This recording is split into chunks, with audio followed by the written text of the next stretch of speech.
I remember one of my first months, I was on the senator's elevator. The door opens up and the male senator says to me, "I'm sorry, this is senators only." And the guy next to me from my staff says, "She is a senator." And he looks aghast, and then I looked at him, of course I knew who he was, and I said, "But who are you?"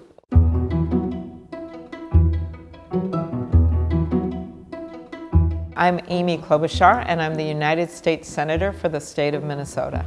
I wasn't one of those people that had any relatives in politics at all. I grew up middle class. As I got older and got out there in the world, I just saw things that I wanted to change. That's how I got interested in politics.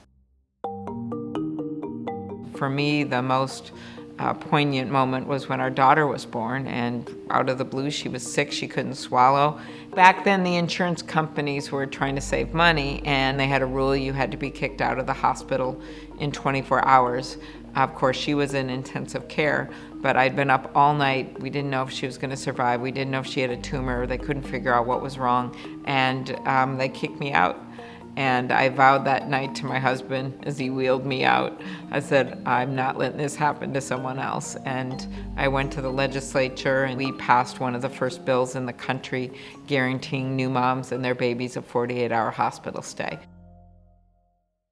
Having women at the table is incredibly important, not just for the numbers and for representing our country and equality, but also that they're able to get things done in a unique way. Based on your own experiences, you can relate more and immediately see the unfairness of a problem that others are experiencing. One of my favorites was during the healthcare debate.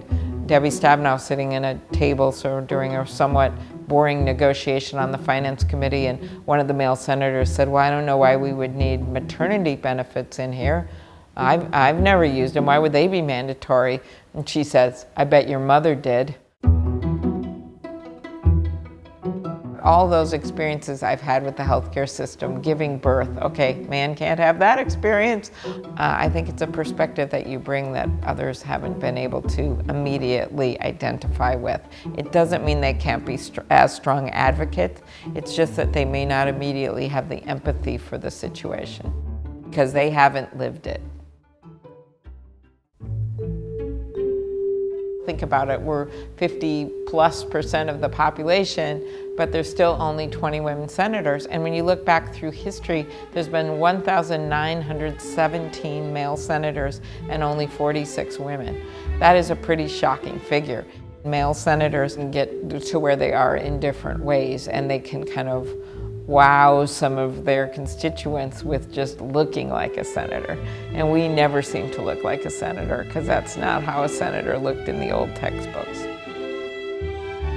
The way a lot of these women have gotten to where they are is because of the accountability route. They actually had to show their constituents they got something done. Someone once said that women candidates, and I don't agree with all of this, speak softly and carry a big statistic. And I don't agree with the speak softly part, but certainly they carry big statistics in that they focus on accountability. That makes them better legislators because they're more focused on results and getting things done. This is happening now with this presidential race. It certainly happened with Barack Obama as the first African-American president. Being willing to accept people that look different than the classic look for a job is going to be really important in our society as people are becoming more and more diverse. In job interviews, just saying, okay, that person didn't have as loud a voice as the last person, but maybe they have other qualities that I like. Or, yeah, they look different than the last guy that had that job because they're a girl.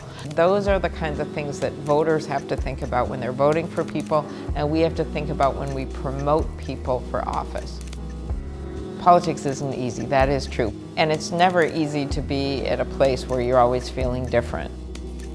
I think when you have little girls that are growing up and they've never seen a woman in a certain job, that makes it hard for these kids to picture, well, can I do that if I have a different color skin or if I'm a girl?